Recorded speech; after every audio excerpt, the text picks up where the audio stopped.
Welcome back to RB's Toy Box. Today, we're in the retro room, and I'm going to be pulling up and talking about some of our Funko Pops.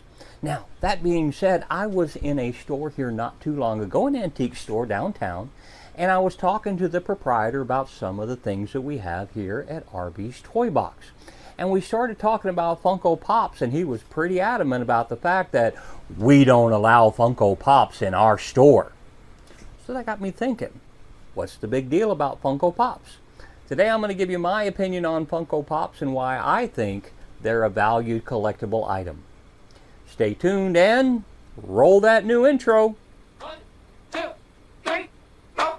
Step into the magic on my fun-filled stage. RB's Toy Box is great for kids of any age. From Star Trek to A-Team and retro toys too. Come join on my journey, making videos just for you. Now, as I had mentioned, I have a few Funko Pops. Now, I haven't gone super crazy with it, at least I don't think. My wife might actually disagree with that about how many different Pops that I have. So I have, I don't know, 10, 15 different, shelves that have a variety of different ones in there. And most of them, if not 99% of them, all have to do with something in RB's Toy Box's past, or a television show that I liked, or a movie that I liked.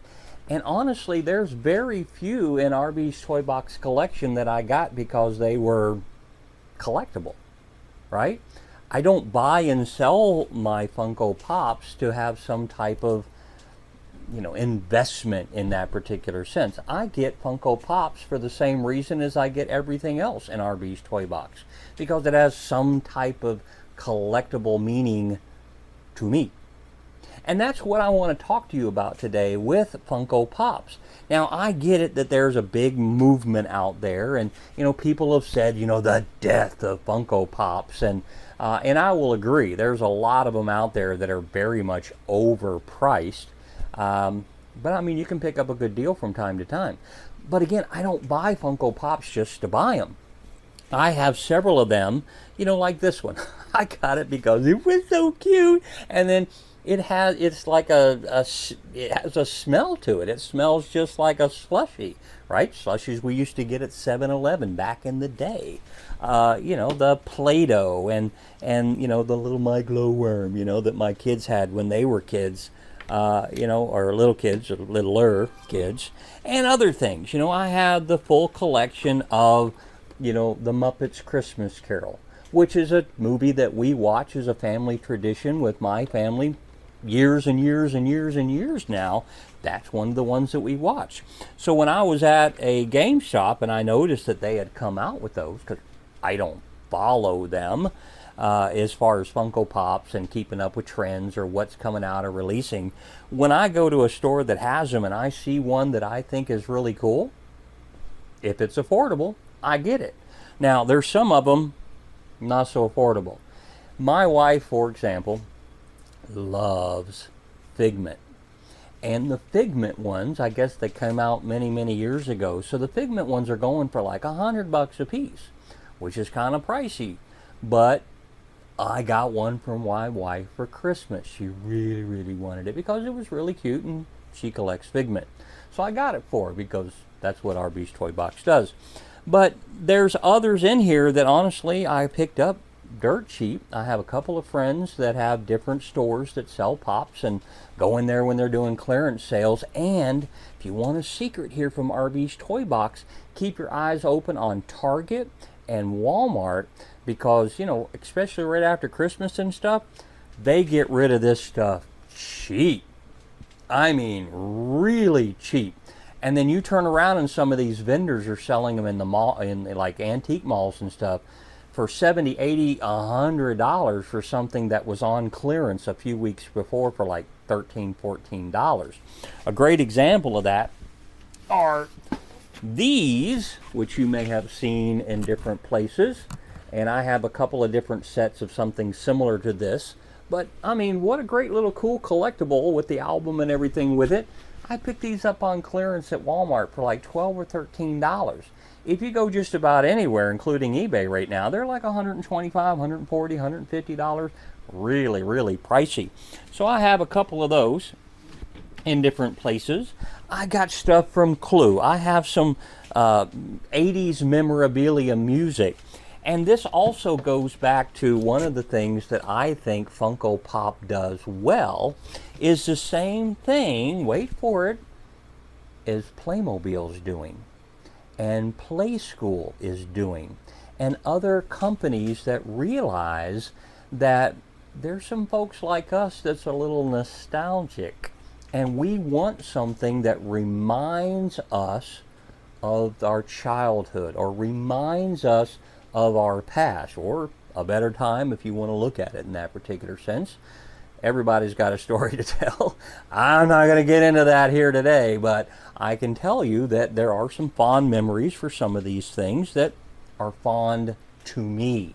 And that's why if you go through Arby's Toy Box and you look at the different Funko Pops that I collect, they have something to do with either, you know, television or a cartoon like Thundercats or He-Man or Gilligan's Island. I just picked up the whole collection in a couple different pieces, but for Gilligan's Island, I mean, now they have a little set of Funko Pops for Gilligan's Island. I've got stuff from Home Alone.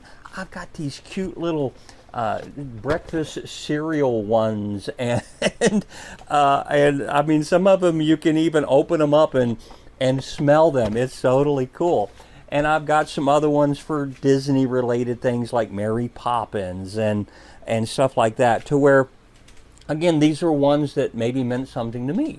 My daughter follows Harry Potter, so I have a little Harry Potter section right here. I have the great big movie poster ones. I have Pinocchio. I've got Lady and the Tramp. I've got Dumbo and Peter Pan and Indiana Jones and even a Harry Potter one right here. Let me see if I can turn that around just a little bit so you can see that. And up there to where I have those on display back here in the retro room. But again, if you look at Funko Pops the way that Arby's Toy Box does, as not as an investment, or even at the fact that, you know, you may not like how, if you go back through the history of Funko Pop, how the company changed hands and what the original one was for and all of that kind of stuff. And of course that has something to do with this, just so you know. You can do that little history. There's a couple of really good videos on YouTube that talk about the history of Funko Pop and how it came around. And again, there's quite a few different people out there that even have videos that say Funko Pop is dead. You know what? That's their opinion, and they want to look at it in that respect. God love them for it.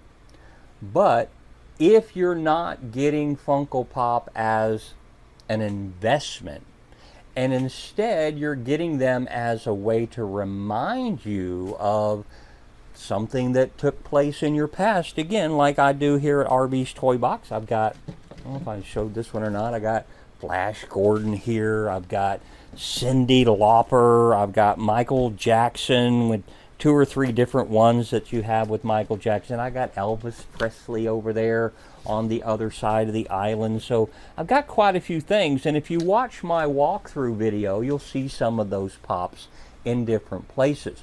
Now, we'll mention, for those of you that are following Arby's Toy Box, I did recently move Pop Island from out in the garage up into the retro room.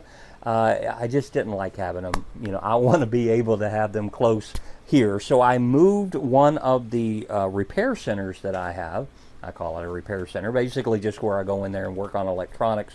And I moved that out to the garage, and then I moved some of those tools around. So I still have a workshop per se in a couple of different places, depending on the size of the project. But that allowed me to put this back up here where it was more displayable, if that's even a word. But because I do enjoy having these memories, you know, close to me, that's important to me. But I also have again, movie stuff, right? I like movie stuff. I got stuff for Ghostbusters. I have the different Funko Pops for some of my favorite television shows. because that's, again, what's important to RV's Toy Box. Now, let me show you another thing while we're here today, and that's dealing with some of the world's smallest for the same reason.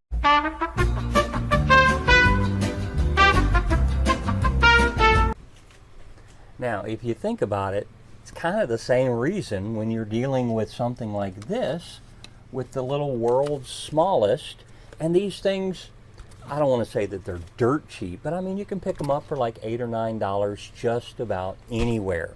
And no, they're not vintage, they're not antique or anything like that. But if you think about, again, the reasons why RV's Toy Box collects what he collects, it's for the memory.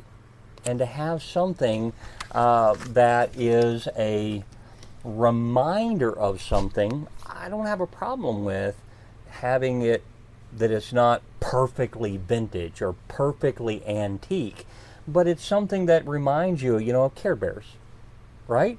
Or, Stretch Armstrong. Who in there had Stretch Armstrong? Raise your hand.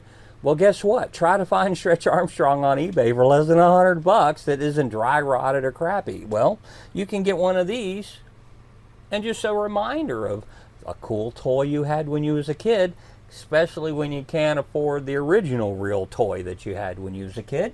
Get one of these world's smallest. I mean, got Fisher Price here. You got Matchbox cars. You got Jenga and Lincoln Logs and Slinkies. And I even got the Masters of the Universe and, what do you want to call this? The Etch-a-Sketch. I mean, it's just all these little bitty things that remind you of some of the cool toys that we had when we were kids in the 70s and the 80s. That's also why I'm not against Fisher Price rebrands. Let's just move this right over into it. Hold on, let me get something here for you.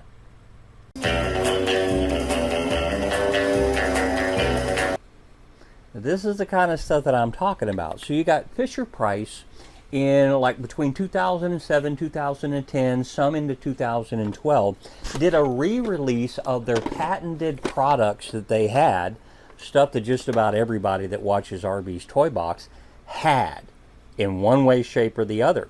And there's several of these, from the little TV and the Pop Goes the Weasel and the little record players and all the wind-up toys that we had when we were kids and that our kids had and our grandkids are going to have, including like the smaller version of the Rock'em Sock'em robots and the redistribution that they're doing through Hasbro for a lot of the different things that we grew up on.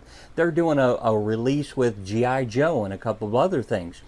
And for the same reason that people slam Pops, they're slamming these because they're not genuine, authentic antiques.